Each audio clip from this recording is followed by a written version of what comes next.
Good evening. आज मैं आपसे एक समकालीन मुद्दे को, कॉन्टेम्प्रोरी इशू को डिस्कस करने जा रहा हूं, जिसको 3 जनवरी 2020 के इंडियन एक्सप्रेस में एक न्यूज के रूप में पब्लिश किया गया। और उस मुद्दे का नाम है हराम वैक्सीन विवाद। इंडियन एक्सप्रेस 3 जनवरी में। दरअसल इस पूरे विवाद को समझने के लिए आप ये ऐसे समझ सकते हैं कि कोरोना वैक्सीन पर 2 प्रकार के विवाद हैं। एक विवाद जो आज आपने अखबारों में पढ़ा होगा, वो प्रोटोकॉल बदलने को लेकर थोड़े से ऑब्जेक्शंस उठाए गए हैं कि फेज 3 के ट्रायल के बगैर ही इमरजेंसी यूज के लिए कोरोना वैक्सीन को परमिसिबल कर दिया गया है। और दूसरा विवाद, सरल भाषा में अगर कहा जाए तो गैर इस्लामिक होने का विवाद है।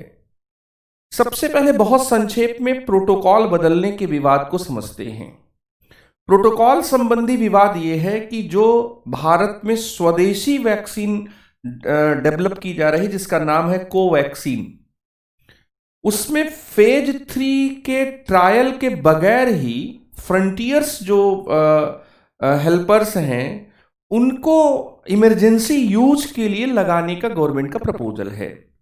और आज के अखबारों में अगर आप देखेंगे, ये खबर दैनिक जागरण में भी प्रकाशित हुई है कि हर्षवर्धन साहब जो हमारे स्वास्थ्य मंत्री हैं और कांग्रेस पार्टी के नेता आनंद शर्मा ने ये कहा, इस पर एक दूसरे से बिल्कुल अलग दृष्टिकोण व्यक्त किया है।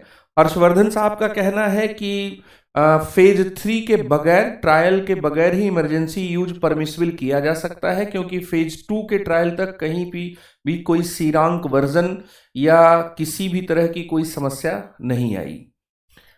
आनंद शर्मा साहब और दूसरे जो जानकार लोग हैं, उनका एक ऑब्जेक्शन है कि हम प्रोटोकॉल को क्यों बदल रहे हैं और केवल स्वदेशी वैक्सीन को क्या प्रमोट करने के लिए इसका मानव स्वास्थ्य पर, या जो लोग इस वैक्सीन को जिन लोगों को लगाया जाएगा, कहीं उसका नुकसान न हो। तो ये प्रोटोकॉल संबंधी विवाद है, जिसमें हम लोग राजनीतिक विवाद की भी बात कर सकते हैं। कुछ लोगों को मैगजीन में राजनीतिक दल का रंग भी दिख रहा है, आपने ये भी देखा होगा। दूसरा जो विवाद है, वो विवाद थोड़ा अलग हटकर है और कम चर्चा में है, लेकिन इस विवाद के प्रभाव मेरे नजरिए से बहुत व्यापक हो सकते हैं, क्योंकि भारत वो देश रहा है जिसमें पल्स पोलियो प्रोग्राम में उत्तर प्रदेश के कुछ खास इलाकों में पल्स ड्रॉप पिलाने से लोगों ने मना कर दिया था, क्योंकि उनके दिमाग में पल्स ड्रॉप्स को लेकर, पोलियो ड्रॉप्स को लेकर कुछ मिसकॉन्सेप्शंस थे। और भारत का पड़ोसी देश पाकिस्तान है, पाकिस्तान में भी बच्चों को पोलियो ड्रॉप पिलाने के संदर्भ में जो बाधाएं आई, उसकी मीडिया में पर्याप्त चर्चा क्या हुई थी। तो ये हो सकता है कि ये जो विवाद है, इसको रिलीजियस टेम्पर से अगर लोग देखें तो इसके वैक्सीनेशन के प्रोग्राम में एक गतिरोध उपस्थित हो सकता है। इस्लाम में हराम जो होता है, हराम और हलाल 2 तरह की चीजें बांटी गई है।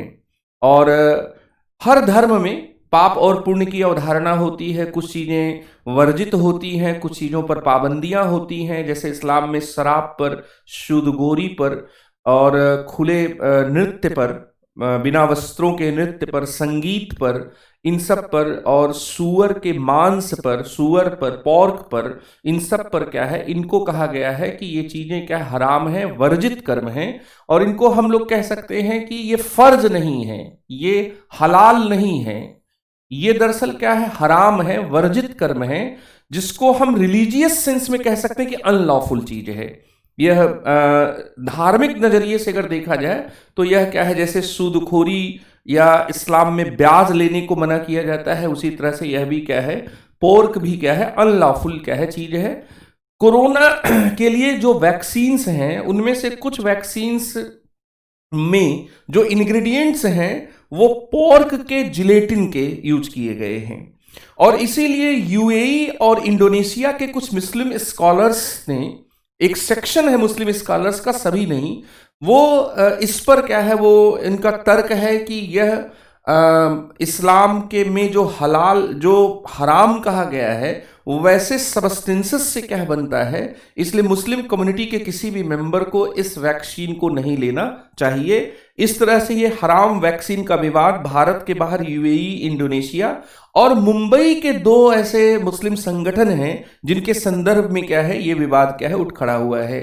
और अगर इस विवाद को और देखें तो कोरोना वैक्सीन और इस्लामिक दुनिया तथा अन्य देशों के संदर्भ में स्थिति क्या है देखें, इस विवाद की और गहराई को समझें तो यूएई के, यूनाइटेड अरब अमीरात के कुछ मुस्लिम सेक्शंस के जो स्कॉलर्स हैं उन्होंने ये ऑब्जेक्शन रेज किया है।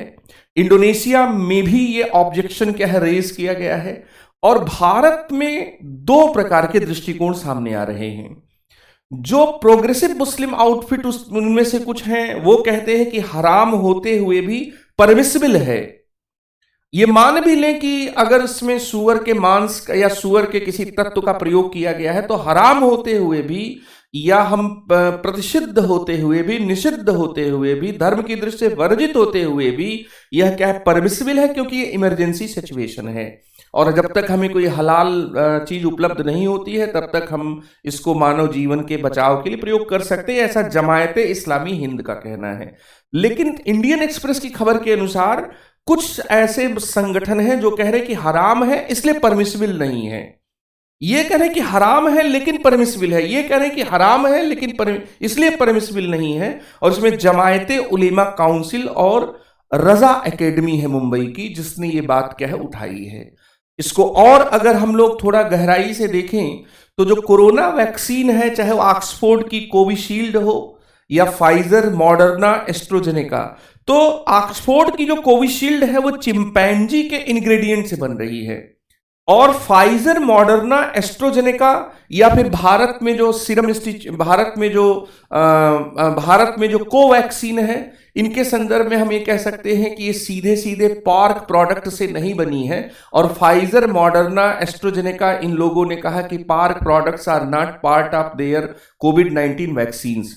लेकिन इसमें एक साइंटिफिक फैक्ट भी छिपा हुआ है कि जो वैक्सीन है उसमें पॉर्क से ड्राइव किया हुआ जो जिलेटिन है वो स्टेबलाइजर के रूप में यूज किया जाता है और ऐसा उसके सेफ होने और इफेक्टिव होने के लिए के संदर्भ में है। तो भले ही वैक्सीन सूअर के किसी भी इंग्रेडिएंट से न बनी हो, लेकिन उसमें पॉर्क ड्राइव्ड जिलेटिन स्टेबलाइजर के रूप में सेफ और इफेक्टिव होने के लिए यूज किया जाता है। इसलिए कुछ मुस्लिम स्कॉलर्स का जो सेक्शन है वो सेक्शन इस पर क्या है ऑब्जेक्शन कर रहा है।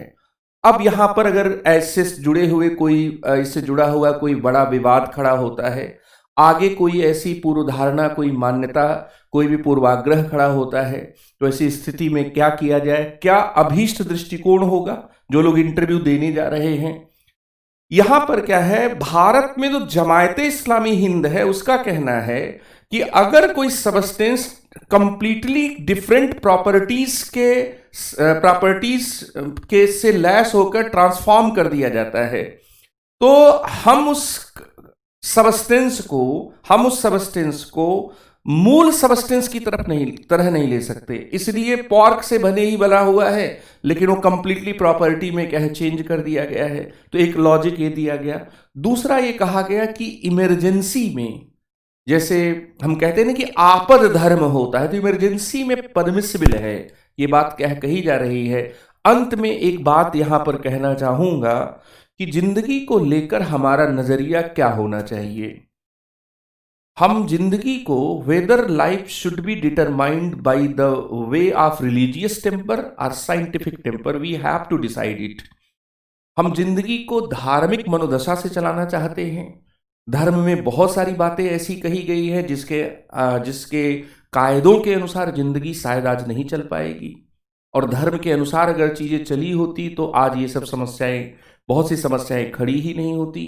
तो रिलीजियस टेम्पर और साइंटिफिक टेम्पर का जो एक विवाद रहा है कि जिंदगी में क्या महत्वपूर्ण है, और मॉडर्निटी की शुरुआत में धार्मिक दृष्टिकोण बनाम वैज्ञानिक दृष्टिकोण किसको ज्यादा वरीयता दी जाए, दरअसल ये विवाद उससे भी जुड़ा हुआ है।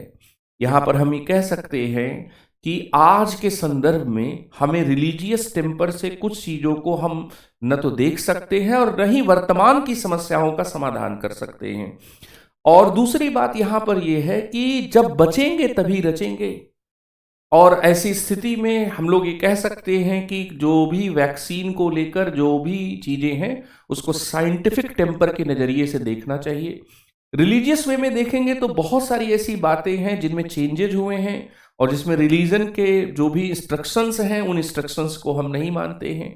जैसे इस्लाम के आर्थिक विधान के अनुसार सूदखोरी या ब्याज लेना गलत है, लेकिन ऐसा तो है नहीं कि इसको बैंक में जो पैसा होता है, जो ब्याज होता है, उसको बिल्कुल मना कर दिया जाता है। इसलिए ये स्टैंड आप ले सकते हैं। ये एक बहुत संक्षेप में इस तरह के मुद्दों पर आपसे चर्चा होती रहेगी। बहुत बहुत धन्यवाद।